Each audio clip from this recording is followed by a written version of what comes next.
The wind howled over the dry, cracked surface of Erebus. 9. Dust storms rolled across the horizon, sweeping through abandoned mining stations and crumbling outposts. This was a planet forgotten by the stars, a dead rock orbiting a dying sun. It was a place for exiles, smugglers, and fugitives. And for one man, it was the perfect place to disappear. Captain Jack Voss stood at the edge of a rusted landing platform, watching the orange sky shift above him. He wore a dark jacket faded by time and sand, its sleeves rolled up to reveal mechanical burns along his arms, marks of a man who worked with machines more than people. His eyes, sharp and tired, scanned the sky as if waiting for a threat he couldn't yet see. Once, Jack had worn a Federation officer's uniform. Once, he'd built their ships, crafted their weapons, and believed in their promise of peace. That was before the Halion incident, before he found the data logs, before he uncovered the cover-up that cost over 10,000 civilian lives. They had buried the truth. And when Jack tried to speak out, they buried him too. He didn't die, though. He ran. And now he was here, in the shadow of a forgotten machine, the Icarus. The Icarus was a Federation warship once hailed as too ambitious to fail. It did. The design was considered unstable, the power core unsafe, and its AI system too unpredictable. After one failed trial, the Federation scrapped the entire project and left the prototype to rust. But Jack had worked on that ship. He knew what it could do. And while the galaxy laughed at it, he came back for it. Hidden beneath the rock shelf of an old Erebus 9 refinery was a hangar. Inside, the Icarus slept, a sleek, jagged warship coated in matte black plating, its hull covered in makeshift armor, exposed cables, and weapon ports that hummed with illegal energy. The AI core at its heart had been reactivated, reprogrammed, and renamed Athena. It was no longer Federation property. It was Jack's warship now. Inside the hangar, Jack moved between control panels and holo displays. The hum of the ship's systems echoed in the background. Power levels at 98%, said Athena's calm, synthetic voice. Weapon systems stable. Shields calibrated. We are ready, Captain. Jack nodded. Run a diagnostic on propulsion and cloaking. We can't afford any surprises once we launch. Athena complied, her voice emotionless but sharp. Jack had stripped most of her personality code. He didn't want a chatty machine, just a reliable one. Moments later, the hangar doors creaked open. A figure entered, stepping through the dust and dim light. Rhea Tan, Jack's communications specialist. She was young, maybe mid-20s, with a scar over one eye and a quiet, intense energy. We got the last data chip from the black market trader, she said, handing Jack a small, sealed container. Encrypted Federation supply routes. You were right. They're moving weapons through neutral space. Jack looked at the chip. Then that's our first target. Rhea hesitated. This is a suicide run, Jack. One ship against the entire Federation. Jack looked at the Icarus, then back at her. This isn't just a ship. It's a message. He turned to the holo table and placed the chip into the reader. A 3D map of star systems lit up, showing the location of a lightly guarded supply base floating in a debris belt. A perfect starting point. We'll hit them where they don't expect, Jack said. Fast, precise, and loud. Let them know the Icarus is no ghost.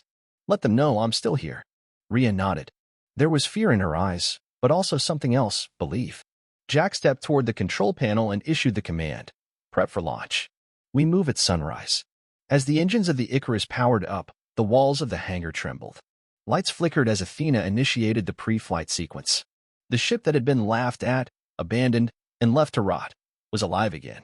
Outside, the winds of Erebus 9 continued to scream, but inside the ship, there was only silence and purpose. Jack stood on the bridge, staring at the stars beyond the cracked hangar doors.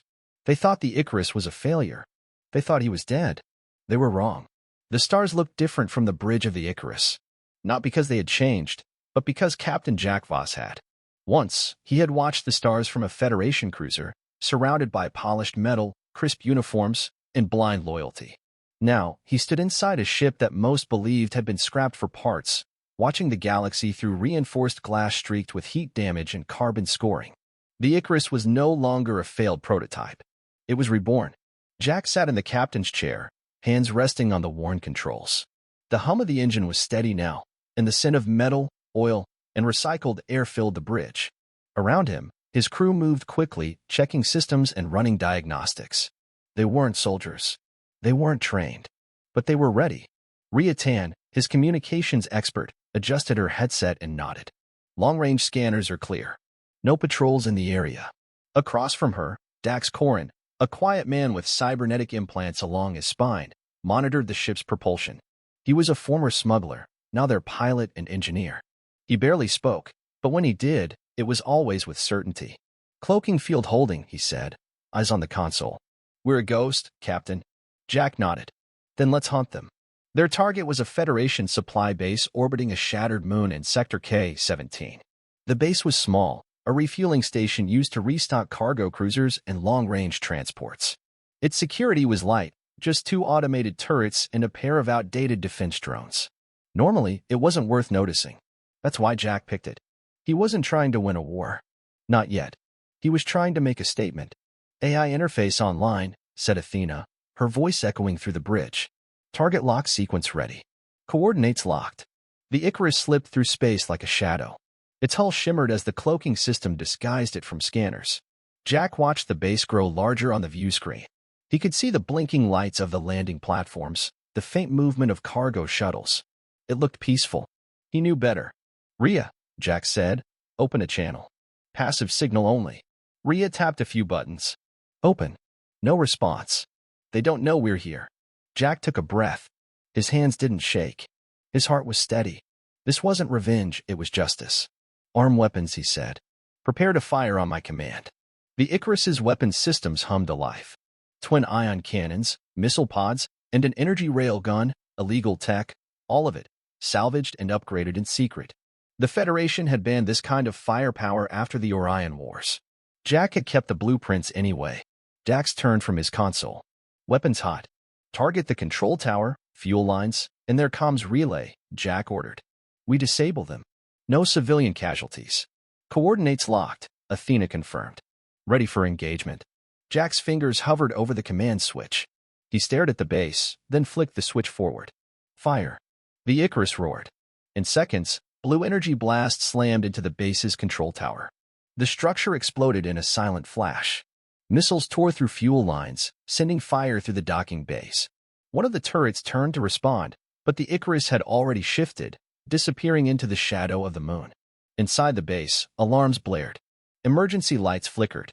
Drones activated and flew into the dark, but they couldn't find their enemy. From above, the Icarus struck again, taking out the drone hangar and the external power grid. Jack watched it all with calm focus. "No response from the fleet," Rhea said. "The distress signal was blocked." "Good," Jack said. "Leave one comms relay intact. Let them call for help after we're gone." The Icarus made one final pass, firing a focused EMP burst that disabled the last working systems. The base floated in silence, burning, broken. Not destroyed, but crippled. A message, not a massacre. Jack stood and faced his crew. "Now we vanish." Dax accelerated the Icarus away from the wreckage. The cloaking field shimmered again, and they disappeared into deep space. As they drifted into the dark, Jack looked out at the stars. "Athena," he said, "prepare a coded transmission." "No encryption." "To who?" Athena asked. "Everyone." Moments later, a simple message was broadcast across fringe systems and outlaw channels. "The Federation lied. The Icarus lives. We are not afraid."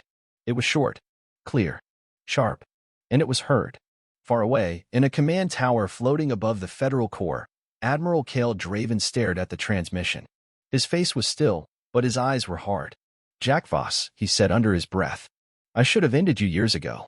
He turned to his officers. "Get me everything you can on Erebus 9. Now." A war had begun, and it started with one ship they thought was dead. The Icarus drifted silently through a narrow asteroid field in Sector V3. Outside the hull, massive rocks floated in slow motion, their jagged edges glinting in starlight. It was the perfect place to hide. The Federation wouldn't dare send large ships into this field. Too many hazards. Too many ways to vanish. Inside, the crew was quiet. Captain Jack Voss stood in the central corridor, watching as engineers patched scorched panels and recharged energy cells. The raid on the supply base had gone exactly as planned. No casualties, no trace left behind. And yet, something sat heavy on Jack's shoulders. Success made them visible. Invisibility invited danger. In the small briefing room near the bridge, Jack gathered the team. The walls buzzed softly with old wiring, and the central table glowed with a faint blue projection of the galaxy. Dax Corin leaned against the wall, arms crossed. Rhea sat beside the projector, her eyes focused, alert. Across from them, Aaron Vale, the team's weapons tech and former pirate, chewed on a protein bar like it was his last meal. Jack tapped the control panel, and a hologram of a Federation newsfeed appeared. He let it play in silence. Unconfirmed reports suggest a rebel ship, possibly a modified Federation prototype, attacked a remote supply base in K-17. The Galactic Council has not released an official statement. Jack paused the feed. They're trying to keep it quiet, he said. But the signal we sent, it's spreading. Rhea nodded. 5 more fringe colonies picked it up. One even sent a reply. Give us coordinates, we'll help. Aaron chuckled. We've got fans now. Jack didn't smile. This isn't about fans. It's about pushing them to act. Every system that joins us adds weight to our cause. But if we get caught too early, we die before that movement takes shape. Dax spoke quietly. Then we stay small. Fast. Hit and vanish. Jack nodded. Exactly. Athena's voice cut in over the room's speakers. Captain, I've intercepted a secure Federation transmission. Priority 1 clearance. Origin, Core Command. Destination, Admiral Kale Draven. The room went still. Jack stepped closer. Play it. Athena began. Classified Insurgent, former engineer Jack Voss. Rogue vessel confirmed operational, considered armed and extremely dangerous. Admiral Draven is granted full authority to neutralize the threat by any means necessary. The message ended. The room fell silent. Jack looked down, his jaw tense. Rhea broke the silence. He's coming. Yes, Jack said. He won't make the same mistake twice. High above the core systems, in a command station orbiting the planet Polaris Prime, Admiral Kale Draven stood in front of a massive star map. Red and yellow lights blinked across dozens of sectors. In the center of it all, one light pulsed a dangerous orange, Sector V3. Kale's face was cold and unreadable. He was dressed in a black uniform, lined with silver command bands. Around him, officers barked reports and updates. This isn't just some rebel, he said, staring at the blinking light. This is Jack Voss. He knows how we operate. He knows where we're weak. One officer stepped forward. Sir, we've deployed interceptor drones. If the Icarus breaks cloak, we'll find them. Kale turned to him. That won't be enough. I want full blockades on every trade route within 6 sectors. Station Black Ops ships in mining colonies, trade hubs, outposts, anywhere a rogue ship might refuel. He looked back at the map. He won't run forever. He's making a move. And when he does, I'll be waiting. Back aboard the Icarus, Jack stood alone in his quarters. The walls were covered in old data maps and hand-drawn notes. Some of the paper was stained with grease and sweat. He traced one path with his finger, pausing at a small system called Delos 8. A memory flashed in his mind, his first engineering post, years ago. A time when he still believed in the Federation. He shut his eyes. They had betrayed him. Not with bullets, but with silence. With orders to erase the truth. With threats and lies and exile. Now they were hunting him. And he welcomed it. Later that cycle, the Icarus emerged from the asteroid field under cloak. A small convoy of Federation supply ships passed quietly through a nearby trade lane. Jack and the crew watched from a distance. They didn't attack. Not this time. We let them go, Jack said. Let the Federation wonder why. Let them grow paranoid. Fear spreads faster than fire. Athena added, transmission detected. The convoy is reporting a possible sensor glitch. They didn't see us, but they felt something. Jack leaned back in his chair. Good. Let them feel it. In the background, the stars continued to shift, slow and endless. But the silence was deceptive. Across systems, messages were spreading. Whispered rumors. Anonymous signals. A ship that shouldn't exist. A man who should be dead. The Federation had power. But Jack had something else. A purpose. A ship they couldn't track. And people ready to believe. He looked out at the stars. This is just the beginning, he said.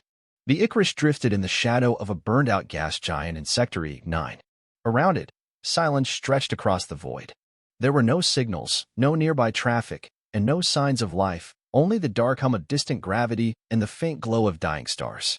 Captain Jack Voss stood on the bridge, staring at the blank view screen.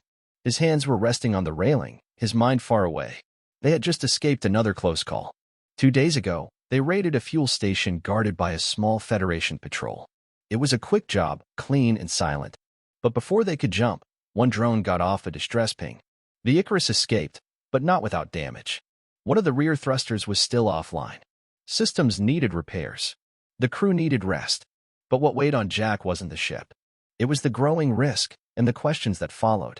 Behind him, the bridge door slid open. Rhea entered, her eyes sharp with concern. She walked up beside Jack and handed him a tablet. 2 more systems responded, she said. Miners from the Outer Belt. A freighter captain from Terradust. They said they're ready to help. Jack nodded slowly, but said nothing.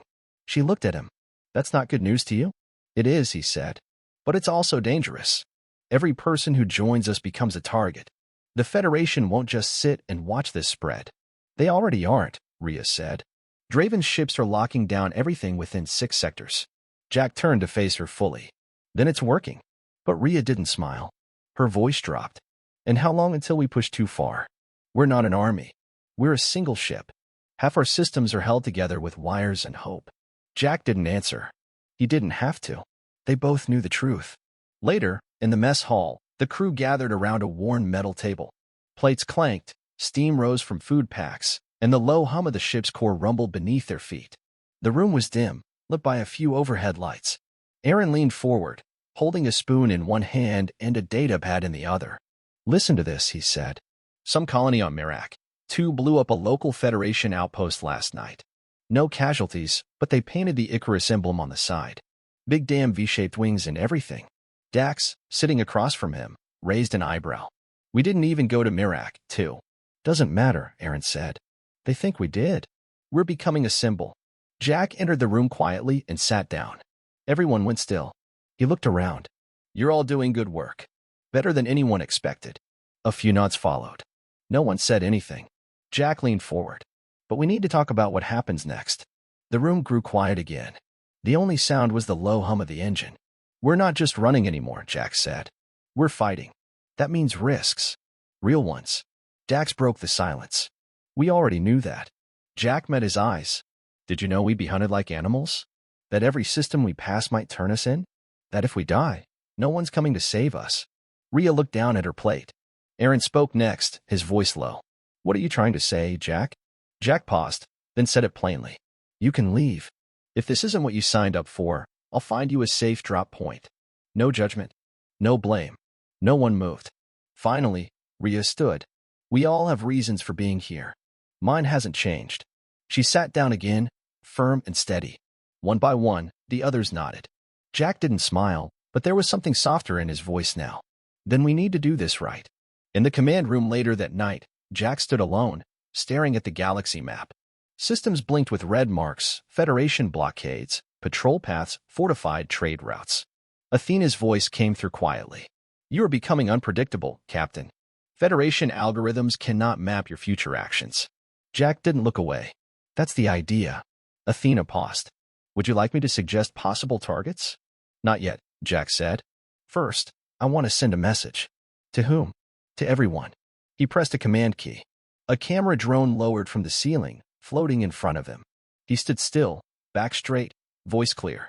This is Captain Jack Voss of the Icarus. The Federation tells you we are criminals. Terrorists. A threat to peace. They're lying.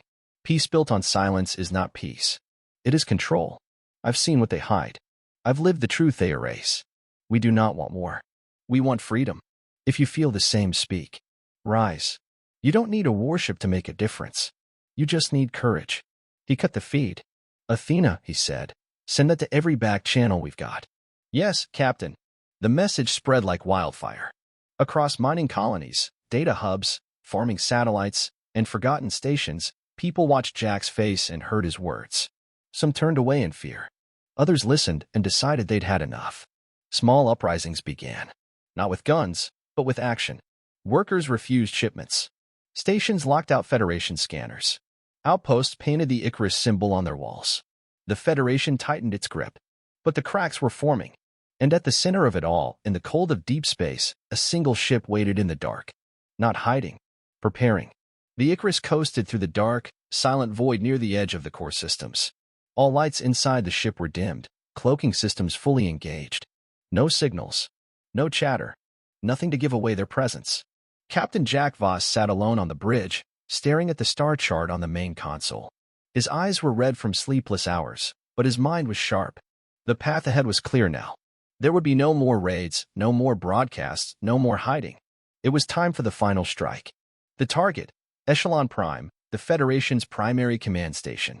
Suspended in orbit above the planet Sirius. 1. Echelon Prime was the heart of military operations, protected by a web of defense satellites, capital-class warships, and orbital weapons. No rebel had ever made it within firing range. Jack intended to do more than just reach it. He intended to break it. In the war room of Echelon Prime, Admiral Cale Draven stood at the head of a curved table, surrounded by his officers. Large tactical screens covered the walls. Red alert beacons flashed at the corners of the room. The tension was thick.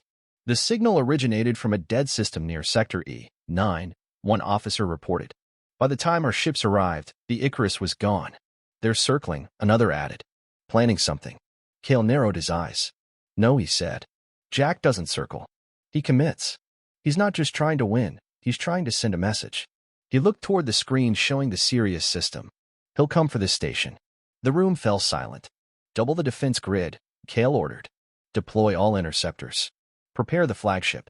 I want every turret hot and every fighter ready. He leaned forward. If Jack Voss wants to end this, let's give him the war he's asking for. Back aboard the Icarus, the crew gathered for what could be their final briefing. They sat around the command table, every face tense, every eye on Jack. He stood before them with the star map glowing beside him. This is it, he said. We strike at the core. Echelon Prime. If we take out their command systems, we shatter the chain of control. The fleet collapses, and the colonies rise. Rhea nodded, her jaw set. Dax spoke next. Even with Cloak, we won't make it past the first defense line unless we go dark, no power, no shields, just drift in. It's a risk, Jack agreed. But if we time it right, they'll never see us coming. Aaron grinned. Let's fly into help then. Jack didn't smile. We might not come back. No one flinched. We're not here to survive, Rhea said. We're here to finish it. The Icarus jumped out of hyperspace at the edge of the Sirius system, running silent. Echelon Prime appeared ahead like a steel spider, its legs stretched in all directions, massive towers, radar dishes, gun batteries, and defense rings. Federation ships moved in tight orbits around it like a swarm of wasps. But the Icarus didn't move directly. Instead, it drifted. No signals, no emissions, no engines, just a lifeless piece of metal floating toward a fortress. Inside, the crew worked in silence. Dax sat at the helm, ready to ignite the thrusters if needed. Aaron prepped the weapons. Rhea monitored nearby chatter. Jack stood on the bridge, eyes locked on the target. Athena's voice broke the silence. Warning, enemy fleet is on high alert. Probability of detection within 4 minutes. Not yet, Jack whispered. Just a little closer. One of the enemy cruisers shifted its path, drifting dangerously near. Inside the Icarus, lights stayed dark. Breath held. Fingers tight. Then an opening. Now, Jack said. Full power. Cloak down. Hit them hard. The Icarus came alive like a beast waking from sleep. Engines roared. Weapons locked. Missiles fired. The first cruiser exploded in a burst of white flame before it could react. Drones swarmed in response, but the Icarus was already cutting through them, weaving between weapons fire and debris. It punched through the outer defense ring and raced toward the station. Alarms blared inside Echelon Prime. Cale Draven watched the screens light up with red. His eyes narrowed. Bring the flagship around. I want him dead. The final battle had begun. Capital ships closed in from both sides. The Icarus dodged and spun, its illegal weapons tearing holes in ships twice its size. But it took damage too. Sparks flew across the bridge. Fire burst from the rear hallway. One engine blew. Still, the Icarus pressed on. Inside the station, emergency shutters sealed corridors. But Jack had one last move. Athena, he said, blood running from a cut on his forehead. Are the command relays exposed? Yes, Captain. Load the spike. Run the shutdown. The spike was a virus, coded by Jack himself when he still worked for the Federation. It had one purpose, to disable command systems and lock out central control. Athena sent it. Inside Echelon Prime, screens froze. Consoles died. Orders stopped mid-transmission. The fleet outside suddenly lost contact. Chaos erupted. Jack saw the confusion. He pushed the Icarus through the final line of defense and flew straight toward the station's power core. Cale's flagship gave chase. The Icarus took heavy hits. Bulkheads ruptured. Fire spread. Alarms rang. Jack turned to the crew. This is it. He launched the final payload, a concentrated plasma bomb aimed at the central command relay. It struck. The explosion wasn't massive, but it was precise. Power grid down. Station systems fried. Command chain broken. Outside, Federation ships floundered, unsure of orders. Jack smiled, just barely. Then Kale's flagship locked on. The Icarus took the hit. A direct shot to the bridge. Darkness. In the wreckage, escape pods drifted. Fire trailed across the sky of Sirius 1. The Icarus, broken, spun silently toward the atmosphere. But the station was silent. The fleet, leaderless. Uprisings had already begun. Colonies everywhere now knew the truth. Jack Voss had struck the heart.